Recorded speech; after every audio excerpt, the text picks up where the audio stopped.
At sa 44 na 20 watts load, kukumpara natin ang CHT001C sa CHT001B. Ito po yung CHT001C. Ang rating, 24,000 watts.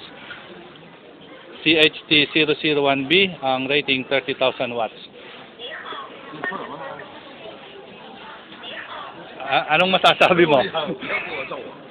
Okay, una nating susubukin ang CHT001C. Okay, 1.177.62 amperes ang nabawas.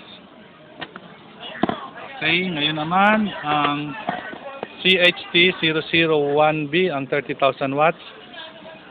Tingnan natin. 1.180, fluctuating, sinaksak. Okay, 0.637 amperes po. Bumaba rin siya. Kitang-kita po natin. At masasabi po ng ating tendero dito, camera shy po. Makita ka naman.